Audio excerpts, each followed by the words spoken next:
संताली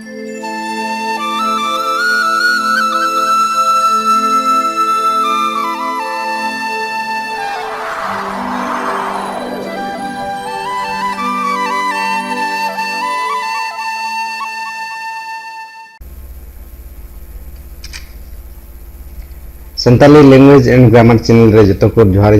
बड़ाई चुए बना पहल वीडियो रे बुन नेल लेदा से लहा नवा लहाते वीडियो रे बुन नेल बड़ा लेदा जे बेहटिया हरफ दो गेल इरेल गोटेना और नवा को तो पिया लाइन ते उदुग लेना नवा पहल लाइन दोसर लाइन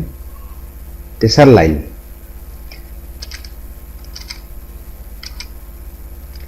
ना पहल लाइन रिया दो को मेता कना साधारण बेहटिया हरफ साधारण बेहटिया हरफ और तीन दो नवा रिया पहला पुन नेला नवा दो आ कना नवा रिया मुन बड़ाई जोंगा आ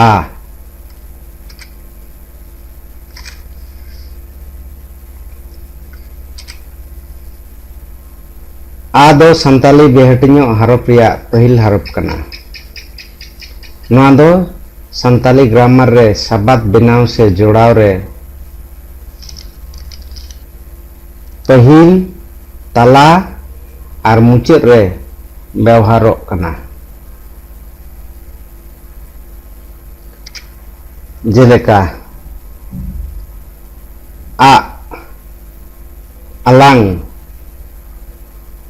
आखड़ा तब नेलेदा संताली ग्रामर रे शब्द बनाव से जोड़ाव रे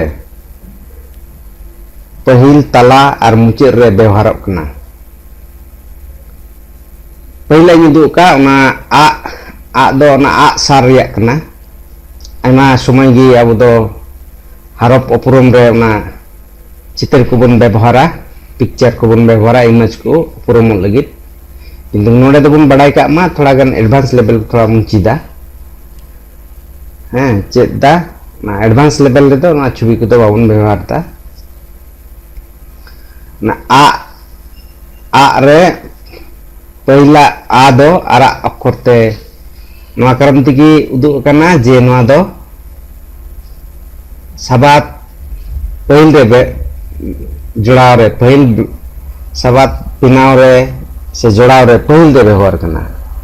और दूसरा बारिया आ दो उदुग कना पहल और तला रे नवा दो बुझे कना जे आ दो शब्द लेका तकी व्यवहारोआ तला रे से पहल रे आरो तेसारा उदुग अकान बारिया आला कलिते आ उदुग अकान नवा दो बुझे कना जे आ दो शब्द पहल रे होतेना तला रे होतेना से मुचाद रे हो व्यवहारोआ तले नवा खय बुन बुझेव किदा आ दो शब्द बनाव रे से जोड़ाव रे पहल तला और मुचाद रे व्यवहारो कना माथरे नौका गे नवा सीरीज बुन नेल दिया और संताली हरफ रिया उपरुम जतो बुन बड़ाई जोंगा जतो को मानत जोहार।